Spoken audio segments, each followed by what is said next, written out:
Well, haven't we just witnessed one of the matches of the HBL PSL 9? It came down to this, the final run. Viv Richards jumps up with glee as the Quetta Gladiators, they win over the Karachi Kings today. It came down to the final ball, plenty of contention. Just about every scenario you can imagine happened in that final over, but elation for the batters, elation for the Quetta Gladiators. They get a big win ahead of the Karachi Kings today, and oh my word, it was wonderful scenes there. 2 sixes pumped off Anwar Ali, who's thrown the ball and given the responsibility of defending 15 runs, but the guile of Rutherford with his West Indian compatriot in Akeal Hosein, they keep cool heads, they get the job done, and they manage to hand the Quetta Gladiators a 5-wicket win over arch rivals the Karachi Kings at National Bank Stadium, Karachi tonight. Oh, well, what? Hold your breath, guys. That was an absolute cracker of a match here. And as Danny Morrison joins me in the pitchside studio once again, we have the absolute pleasure of having Akeal Hosein, the man with the best experience in the house, to walk us through what was happening in that final over. You know, you were out there, you were part of that 80-run partnership between you and Rutherford. What was going through your head at that very last moment? Because it was chaos, absolute chaos. I think it really started the last ball of the 19th over. You know, after getting struck on the helmet with a pretty quick delivery, you know, you can be shaken up a little bit. So I told him, I said, Shafin, whatever you do, you need to get a single on this end, because we already calculated at that point who were their bowling options. So I told him, you know what, take it to the last over, but you have to be the guy that's facing the last over. Well, I know you probably just calmed down with the blood pressure, but I want to relive that last over, because it was some of the best T20 cricket you'll see. Danny Morrison jumping here with me as well, but when the first 2 bombs go for massive sixes, you must have thought at this point you had it in the bag. 12 of the 15 gone and 2 balls. Yeah, first 2 balls going for 6, you know, the bowler is pretty shattered. But with, you know, experience on the field, they have guys like Shoaib Malik, Pollard. Those guys have played a lot of T20 cricket. You know, they regroup and they, you know, had a chat with Anwar, and, you know, he actually nailed those 3rd and 4th deliveries and put us under a little more pressure to try and execute.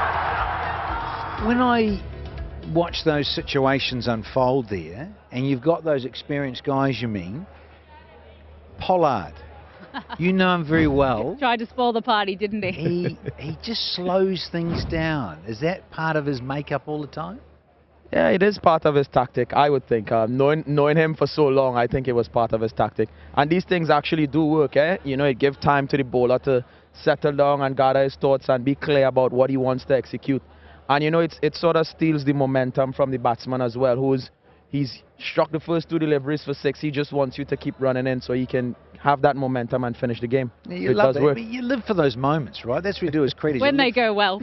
Yeah, and thank you. Yeah, I was a bit disappointed for the Kings. Is that your favourite team? No. Well, let's talk about Rutherford, because it was the partnership between you two at the end. He was absolutely explosive with the bat. Player of the match performance by him.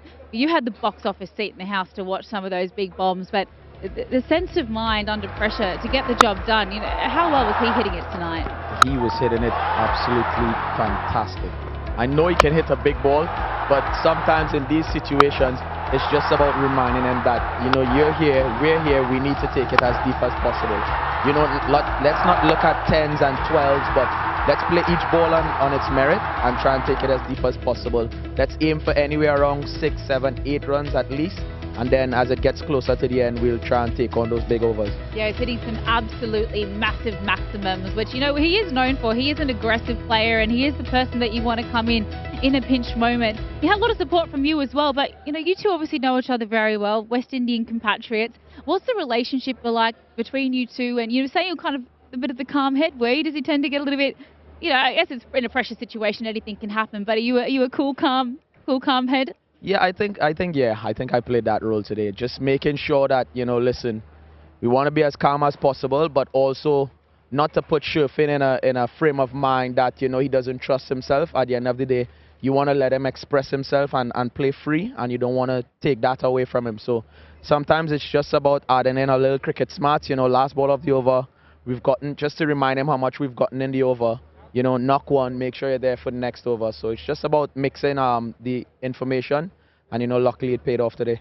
Yeah, absolutely did. And Danny Morrison, when we think about the way the innings started, the heroics of Jason Roy up the top of the order, he's an aggressive batter.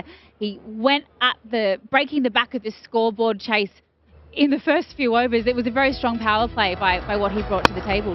Yeah, and I just think back to recent times and recent PSLs where he got 100 here. He got off a plane and scored 100 at this venue. So he likes this part of the world, and we know what he can do. And so I like what he brings to, apart from perhaps some of the calling and running between the wickets. There was a bit going on there, which was quite crazy. So it added to the intensity of what was going on. I mean, what about you guys thinking in the dugout there with these close calls of runouts and teammates and everything? Yeah, it's always tricky when you have, you know, those run-out chances. But when the fielding team miss a couple like that, you know, then we sit back and we say, you know what, today's Jason's day. Yeah, so luckily, you know, he got off, you know, he got a good start, got a good score, and he really set up the game for us. You know, in these kind of chase, you really need to break the back in the power play. Although the wicket was very good, you still need to go out there and play good cricket and shots and be responsible, and I thought Jason did that excellent. Well, we'll talk about responsibility, because you often get the responsibility of being given the new ball in the power play. Off the bat, you got Quetta off to a fantastic start with that really tight first over. You get the captain, Shah Massoud. You're making inroads once again against the best players in the world. How are you feeling about your form being back here in Pakistan again for another HBL PSL? It's always good to be performing at your best or close to your best, but with that being said, I think in the power play, it's always a challenge, especially when you have good surfaces like this, you know, and it's the hard ball, and only two guys outside. It's always a challenge, but for me, it's just about being brave and going out there and try to execute, and I know once I do that, I can come out on the winning side. Oh, no, look, stop it. Now, this is ridiculous, because this guy is one of the best in the business, and T20, I mean, you must crave it and want it. It has to be part of the strategy. Often, the very first over in a match. I mean, sometimes there are times where you go like, ooh, you know, this is going to be a challenge, but I try to put those things out of my head immediately.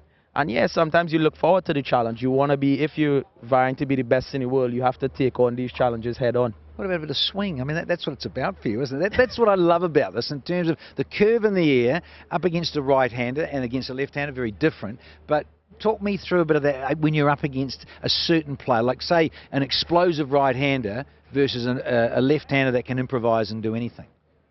I think you have to pick which one you're trying to get out, and the other one, you try and bowl your best one balls, I would say. One ball, get him off strike, and try to get the other guy that you're definitely going to search for the wicket on, face most of the deliveries. And yeah, it's just about being brave, but also being smart. You know, sometimes you go out there, it might not be swinging or spinning. So you try and bowl your best deliveries. You're not going searching for wickets. But at the end of the day, they're in the power play. They're going to come hard at you anyway. So sometimes it's about mixing that, you know, looking to attack with being smart as well. Yeah, your spin was king on this wicket today, and, you know, someone who's been fantastic for the Quetta Gladiators as a bit of a spin twin for you, Usman Tariq. I mean, what do you think about his action and how beautifully he bowled today? That little hesitation, I mean, it throws me as a viewer. Must have liked his face. Man, he's a mystery. Even at training yesterday, I stood behind the net and I was trying to see if I can pick him, but you know, I'm very glad to see him get an opportunity to play and come in and have success straight away. And I wish him all the best and hope that success continues. But he's definitely a special bowler. Now, how long to go? What's your age again? Because I've a bit of Alzheimer's. He's a spring chicken. Yeah, 30. Ooh, he's the 30s now. 10 more years, he's a spinner. But I will let you go to bed and rest up. Obviously, you guys yes, he's got a travel day. He's going to Pindi. We're going to let him go. Akeal, beautifully played again today. We so appreciate you coming and joining us here at the Pitchside Studio. Thank you. Thank you very much. All right, well, the fun doesn't stop there. We're about to relive the Karachi wickets now. All the ones that did fall. Danny Morrison, take it away. It was a really wonderful performance by the Quetta Gladiator bowlers, and the spinners were absolutely dominant once again. Just great having Akeal here in studio in terms of bowling with a new ball. Spinners that can bowl with a new ball, because you have to nowadays. It's as simple as that. And there's 3 spinners for the Gladiators, and man, did they make a mark. And we just had Akeal talk about Usman Tariq. And you got the 2 for 16, I think, 14 dots. So always at you, and then a bra. Wow, I mean, that was key.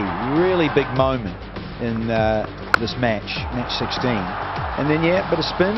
As we know, you got to be in it to win it. And again, I think everyone looks for a mystery spinner. in T20 cricket, whether you're a left arm spinner like Akeal or you're more of a wrist spinner. Everyone wants that. So they're worth their weight in gold in terms of having a spinner that takes pace off and is a bit different. They made inroads today, absolutely, for spinners. But we welcome in Aruj Mumtaz to the pitch-side studio now. Aruji, I know you're a Karachiite. It didn't go your way today. How are you feeling? What a game. I mean, if you had to pick a moment, there were a million, but which one? What a moment, completely, and what a game. And I think for the HBL PSL, that's what you want. You want the close encounters. Yes, Karachi would be disappointed because that's 2 losses in a row. But I think Sean touched on it. It was just that close, and that's what they want. But if I had to pick a moment, Sherfay and Rutherford, oh my God, I just said, the Caribbean flares lit up the HBL PSL, and for him to do it with the presence of mind, nerves of steel, and to make a game out of it. They were in spot of bother. 89 for 5 and 169 for 5, 80 runs at partnership, and it was brilliant. And I think that's what's important in the Quetta Gladiators. Sir Viv's emotions at the end of it really told a story. Oh, it absolutely did, didn't it? He loved the West Indian boys getting the job done. Fantastic performance by all of the bowlers today. And we'll take a little look at the points table because we're coming into roughly around the third of the way through. So the points table is starting to take shape. And we see that win takes the Quetta Gladiators. They're still sitting pretty in second place. They've only had the 1 loss so far, but the Karachi Kings, only the 2 wins so far. They've lost 3 now, Aruj. You know, the hometown heroes, they've got a few games in lieu and they're going to want to get into the winning feeling in front of their home crowd here and make their way up into the all-important top 4 qualifying playoffs position.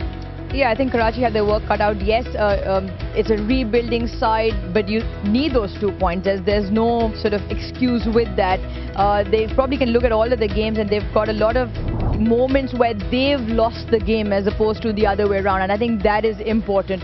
So come the next few games, if they don't get another 2 points very quickly, them and Lahore, and I think probably Lahore is probably done anyways, Karachi won't be far behind if they don't get back on track. Yeah, thoughts, Danny? If you were in the Karachi Kings camp, what feedback are you giving to the boys after a devastating loss tonight? Well, shortly, I'll tell you what, because this is just around the corner. You mentioned, Aaron, that there's a day off tomorrow, so you think about the double header there. Zalmi up against the Qalandars. Qalandars, they've played 6 and lost all 6. Need to give themselves an uppercut. Oh, they absolutely do, and this is the next match as well. The Quetta Gladiators, they'll be riding high and they'll be facing Islamabad United in the second match of the doubleheader. Of course, that's coming to you on the 2nd of March from 6:30, 8 p.m. local time. Guys, we need to catch our breath. It's been an absolutely epic night. I'm exhausted. How are we? Let's get back back we're kicking on. No, we are. Day off tomorrow. It is a day off, but do stick with us, of course. There's so much more HBL PSL action coming your way. 1 day off tomorrow, but then we move to Pindi and the action continues. It's been a wonderful HBL PSL so far, and we cannot wait to see what the rest of the season brings. But for now, good night.